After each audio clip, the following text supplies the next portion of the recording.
Hello मेरे प्यारे दोस्तों। आज हम बहुत ही मज़ेदार कहानी सुनने वाले हैं जो है तेनालीरामा के बारे में। कहानी शुरू करने से पहले मैं आपको रिक्वेस्ट करूंगा कि मेरे यूट्यूब चैनल को ना स्टोरी वर्ल्ड को सब्सक्राइब करना ना भूलिए और वीडियो को लाइक भी कीजिए, जिससे हमें ऐसी मज़ेदार कहानी बनाने के लिए मोटिवेशन मिलती रहे। मैं आशा करता हूँ कि आपने अभी तक चैनल को सब्सक्राइब किया होगा। तो चलिए कहानी को शुरुआत करते हैं, जो है तेनालीरामा और तीन मूर्खों का फैसला। तेनालीरामा एक मशहूर कवि और विट्टिकोट जेस्टर थे, जो विजयनगर एम्पायर के राजा कृष्णदेवराय के दरबार में हमेशा अपनी चतुराई और बुद्धि से सबको प्रभावित करते थे। उनकी कहानियां आज भी हम सबको हंसाती और कुछ सीखने का मौका देती है।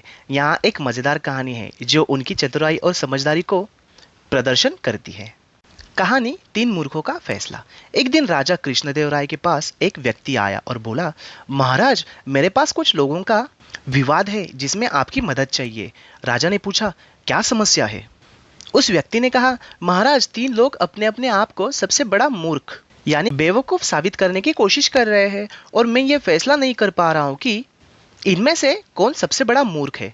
कृष्णदेवराय थोड़े हैरान हुए और सोचा कि ये तो एक अजीब सी बात है। उन्होंने तुरंत अपने हीरो तेनालीराम को बुलाया और कहा, तेनाली, तुम्हें यह फैसला करना है कि इन तीनों में से सबसे बड़ा मूर्ख कौन है।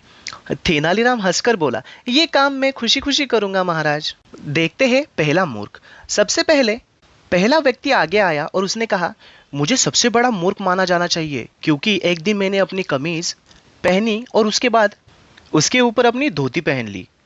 पूरा दिन मैं लोगों के बीच में ऐसे ही घूमता रहा, मुझे पता भी नहीं चला कि लोग मुझ पर हंस रहे हैं। ये सब सुनकर तेनालीरामा मुस्कुराए और बोले, ये तो सच में मूर्ख है, लेकिन अगले व्यक्ति को भी सुन लेते हैं। सुनते हैं दूसरा मूर्ख। दूसरा व्यक्ति आगे आया और बोला, मैं तो और भी ज्यादा मूर्ख हूँ। एक दिन मैंने अपने गधे पर धान के बोझ का एक थैला रखा और मुझे लगा कि गधे पर काफी बोझ आ गया होगा, तो मैंने उस थैले को उठाकर अपने कंधे पर रख लिया ताकि मेरा गधा थक ना जाए। ये सुनते ही सब लोग हंसने लगे और राजा भी हंस पड़े। लेकिन तेनाली ने कहा, आप भी सच में मूर्ख है, लेकिन एक और व्यक्ति बचा है, देखते हैं उसका क्या कहना है। सुनते हैं तीसरा मूर्ख। तीसरा व्यक्ति आगे आया और बोला, मुझे सबसे बड़ा मूर्ख माना जाना चाहिए क्योंकि मैंने इन दोनों की बातें सुनने के लिए अपना काफी समय बर्बाद किया और मुझे लगा कि ये दोनों बहुत समझदार हैं। मैंने अपना काम छोड़कर इनकी बातें सुनने में वक्त लगाया और अब मुझे लग रहा है कि मैं अपनी समझ खो दी। ये सुनते ही तेनालीरामा जोर जोर से हंस पड़े और बोले, महाराज, इन तीनों में से सबसे बड़ा मूर्ख तो ये तीसरा व्यक्ति है क्योंकि इसका समय भी बर्बाद हुआ है और इसका मन भी। दूसरों की बेवकूफी को समझने के लिए उसने अपना समय खुद ही बर्बाद किया है।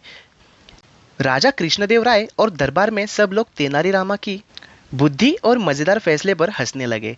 राजा ने तेनाली को इनाम दिया और सभी को अपनी समझ और समय पर उपयोग करने की सीख मिली।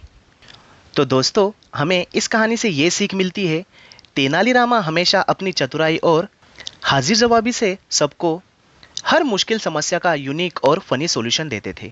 उनकी कहानियों से हम ये सीखते हैं कि बुद्धि और चतुराई से हम हर प्रॉब्लम का हल निकाल सकते हैं और हमेशा समय का सदुपयोग करना चाहिए।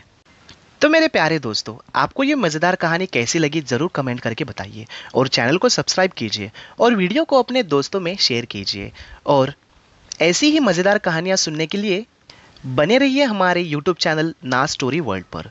धन्यवाद।